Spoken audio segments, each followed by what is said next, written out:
I joined at 17, right out of high school. As a child, I didn't know about the dangers out there. I didn't know about addiction. I didn't know about war. I didn't know about losing battle buddies. I didn't know about any of those things. It was a whole new world for a young person. You have no idea what you want to do with your life. You don't know who you are.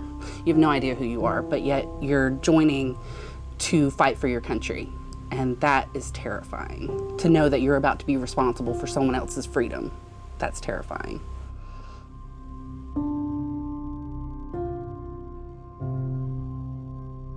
I had been telling people I was going in the military since I was about 4th grade, and everyone chuckled.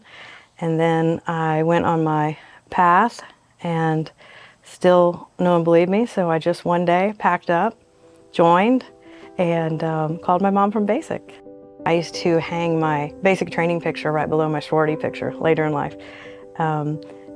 People would laugh, but I said it's exactly the same thing. The only thing is, you know, one, you're going to the club together and making sure you leave together, and the other one, you know, you're making sure you don't get shot and leaving together. So it's very similar and yet very different. I got out in '89, went straight to school. About that time, Desert Storm was kicking in. The reduction in forces was hitting. I loved being in school and I was glad to have a little bit more freedom, but I also found it very hard to fit in. My perspective of the world and many of my friends were very different, so it took me a while to find my place. My mother and father were both ex-Army, and I watched them as I was growing up, their trials and tribulations and the travel, and it gave me a sense of wanting to do what they did, but I was too scared, and then I ended up pregnant very young and didn't have a lot of options. So I looked at the Air Force, but the Air Force had a few different policies than the Army did. And Army welcomed me with open arms and said, single parent, we'll take you, just work hard. Sometimes I think female soldiers go through way more than male soldiers, just because they're female. We need to learn when to be quiet and when to talk. In my situation, I was promoted to E8, and because of me being a female, I was looked at differently, like the rank was just given to me. One of the things that people don't realize about females in the military is that it's lonely. You are in a 24-hour-a-day, 7-day-a-week battle to prove yourself. The second you take that uniform off for the last time, something goes with it. Your heart goes with it. The blood, sweat, and tears go with it. And it does, it becomes this dark void of feeling like you have a purpose. You no longer have that purpose. You don't know where to be, when to be there, and what to wear, and what you're gonna be doing when you get there. That's not the civilian world. The mass experience was revealing to me as far as like how much I held inside, how it was to be in the military and in civilian life. My strong points that I got out of that.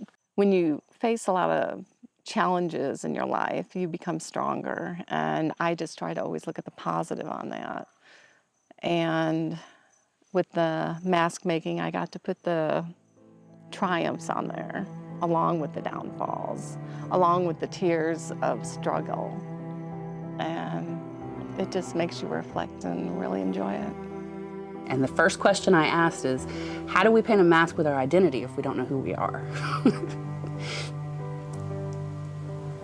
And that was hard because I'm 37 now, and some of these women are older than I am. Not a clue who we are. How do you paint who you were and who you are now if you have no clue? But I put on my mask some red, white, and blue for patriotism. I put red tears because I think we as soldiers, we as people, we bleed our tears. Our tears are filled with a lot of emotion. The mask making experience really brought up some anger that I hide very well. It was a very telling experience. The only difference in the military is I didn't have to smile so much.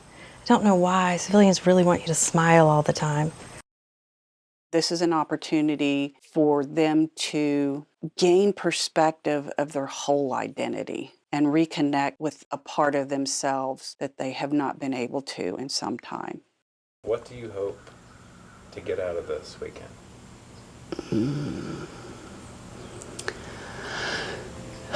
I hope to get some motivation out of this weekend. As I said, I've become very reclusive and I'm not working, I'm not doing anything.